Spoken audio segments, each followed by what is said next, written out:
embracing us as opposed to chasing after us and prosecuting us. And now we're getting legislation. And so is Reese Merrick, Managing Director for the Middle East and Africa for Ripple. We want to be able to talk about tokenization. I think that's the hot topic of this year. I think more traditional entities and institutions are stepping into the space. Stablecoin issuers will be the largest holders of U.S. treasuries in the world. Who has been fighting this? Well, the people that like centralized currencies. This is a decentralized concept. Right. Where you register with the various. No, but I'm so and it's one of these things where it totally makes sense until suddenly the consensus on it flips, and then when that consensus flips, if there's nothing holding it up, so I hold Bitcoin and I have Bitcoin. You can't rule out the possibility that there will be an event in the future that would result in those holders. They try to shake me out, but I was born ready. Dropping down the price, then I be getting plenty. They want all your bags and they want all them empty. What's up, good glitches? If you got a baggie, welcome to the party. Welcome back to some more Moon O'Clock news. No breakfast, no coffee, just straight extra bullishness. Shout out to Let It Sell. Appreciate you stopping by, tuning in. Don't forget to drop an elbow from the top ropes on that likey button. We got XRP currently right around $2.38. We got breaking from CME active trader. XRP and micro XRP futures are now live. Trade now and manage your exposure to one of these today leading cryptocurrencies. XRP and micro XRP futures. CME group now live.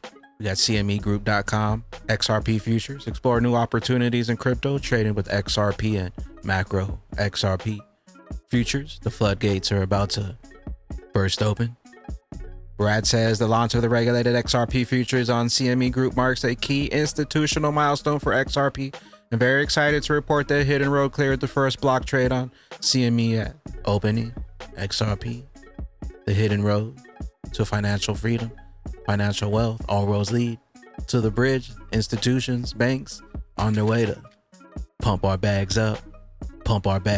Watch your guru, Justin. Ripple CEO Brad Garlinghouse says pro-Bitcoin Senator Cynthia Lummis canceled a meeting with him and won't reschedule.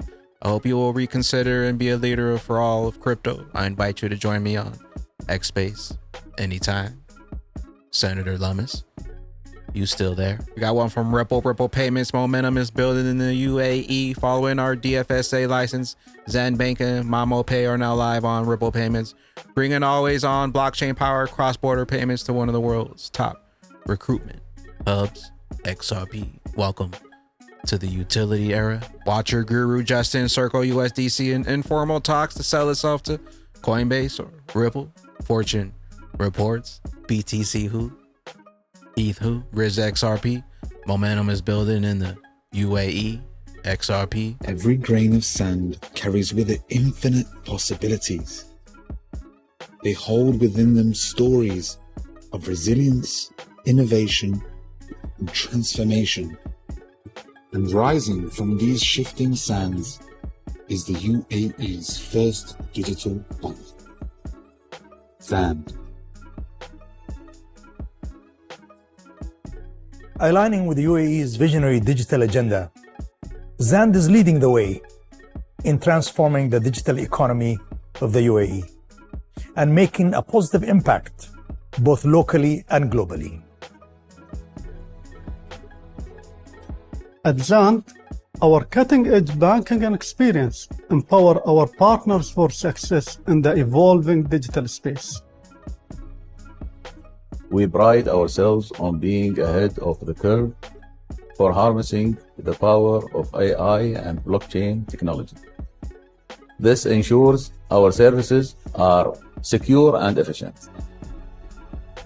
By implementing robust governance frameworks and leveraging advanced digital tools to ensure real-time compliance, we are safeguarding stakeholder interests and ensuring ethical banking practices.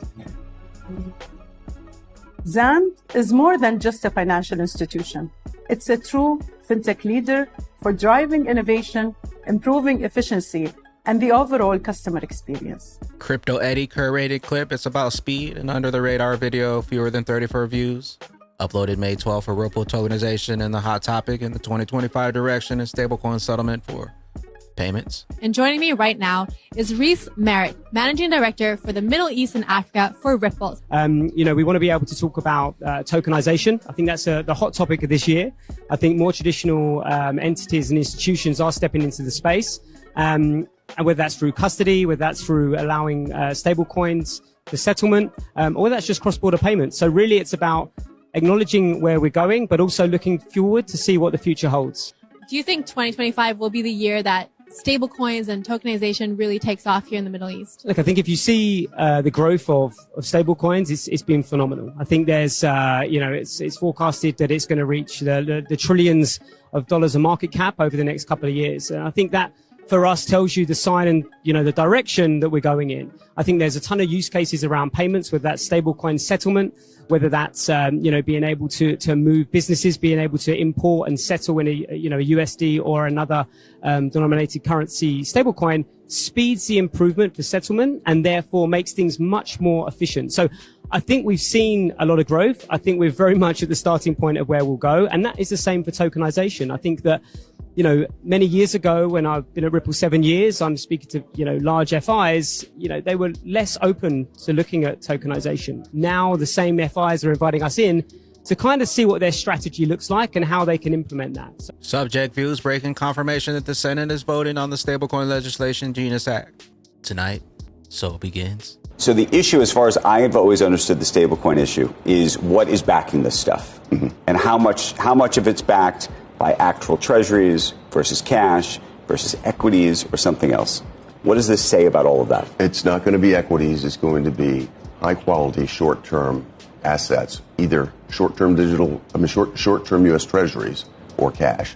I think the majority of it will be U.S. treasuries. In fact, what this will do, and the projections are by 2030, this is according to Citibank, stablecoin issuers will be the largest holders of U.S. treasuries in the world. Who has been fighting this?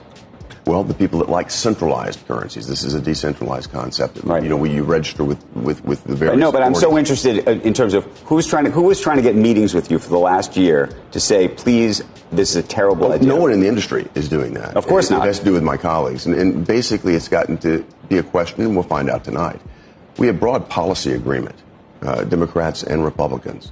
The question is, can we get past the partisan politics and allow us to actually have a victory? I would enjoy having a bipartisan victory. So there's nobody in the industry who's saying this is a bad idea? No. So the only people who are saying it's a bad idea to you thus far are, you're saying, just other politicians? For what reason, it's though? Politicians that want to see centralized control. Right. And, a centralized control, if you want that, buy the digital yuan. I don't want to see that happen here in America. I think it would be devastating for the dollar's value as the reserve currency. This will actually perpetuate the dollar's value as a reserve currency. It will extend that momentum. It's going to extend demand for U.S. treasuries.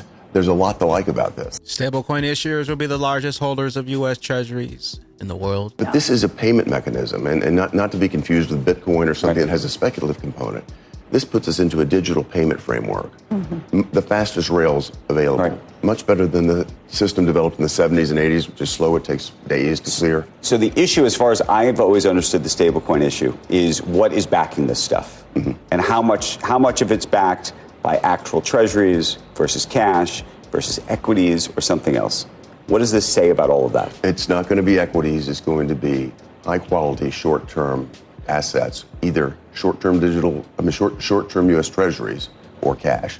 I think the majority of it will be U.S. treasuries. In fact, what this will do, and the projections are by 2030, this is according to Citibank, stablecoin issuers will be the largest holders of U.S. treasuries in the world. The floodgates are bursting open. XIF crypto breaking. Senate takes second shot at passing stablecoin bill as Genius Act gains momentum. A regulation jar of molasses is about to burst open. They're embracing us as opposed to chasing after us and prosecuting us. And now we're getting legislation. And so, it's a huge tailwind for the industry, not just for Galaxy, but the whole industry. And we plan on taking advantage of it. That was Mike Novogratz of Galaxy cheering the changing regulatory regime for the crypto industry, which could see even more changes as soon as today.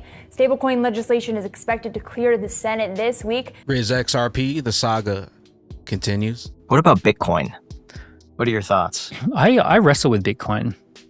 I totally love the idea of it and hate the idea of it. I hate that it doesn't have fundamentals. And also I understand the value of it not having fundamentals. Like when I buy Nike stock, I know that Nike is making shoes that people wear, and I kind of it makes me feel reassured that there's a fundamental reason why this company makes this amount of shoes and this amount of profit and this amount, so there feels like a very good reason to own that asset. Bitcoin is more buyers than sellers. Like it has its value because it's a brand, and I understand that in this new digital economy, being a brand has a value. Being an accepted brand does actually have a value, but as a student of history, there are times in the past where things seemed like such a really good idea until they weren't. Like there have been crashes, things that were once considered, like, so for example, the East India Company went down, this Dutch tulip mania, and it's one of these things where it totally makes sense until suddenly the consensus on it flips, and then when that consensus flips, if there's nothing holding it up. So I hold Bitcoin and I have Bitcoin, but it's still something I'm not. If I'm perfectly honest, I still get spidey senses about it, just because of the what's the fundamental? Utility trumps all roads lead to the bridge. XRP, built for the internet of value, the utility era. We got DAI, digital asset buy, for sellers at Bitcoin. What happens when utility kicks in and all these countries realize Bitcoin doesn't have any? Where does all the money flow to utility coins like XRP, XLM? But you have to think about where that bid is coming from. If it's coming from sovereign wealth funds, if it's coming from large institutional investors, if it's coming from governments, the question is, at what point in time does that bid ever go away? And does that bid kind of turn into an offer, a sale? And I think what's interesting about Bitcoin as a portfolio diversifier is, Bitcoin was created as kind of a anti-sovereign wealth fund, government, institutional kind of portfolio diversifier. And so the question is, at what point in time do they start puking up? Are they forced to puke up Bitcoin? Are they forced to stop buying, either because they lose faith and confidence in the asset, or because they have to? And but I think that's hopefully way down the road, where you have forced sellers of Bitcoin. But with the macro situation and the weakness around the world from an economic perspective and rates, you can't rule out the possibility that there will be an event in the future that would result in those holders getting out of it. Mustache, altcoins, ladies and gentlemen, Batman bag ladies, the cycle isn't over yet. The best of the most exciting part with many sleepless nights is yet to come. Make the best of it, and the longer they take, the higher we keep climbing on that XRP. Richless, where will those bags be when that regulation jar of molasses finally breaks open and XRP's true price is finally revealed? We'll catch you up here on the mothership. BYOB. Bring your own bags. Be your own bank. Be your own boss. And don't forget to drop an elbow from the top ropes on the likey button. We'll see you at the tippy top. Later, glitches. Hey, told you you missed it. Them riches jump off that ghost train. Totally good. Now we blasting up off this third plane.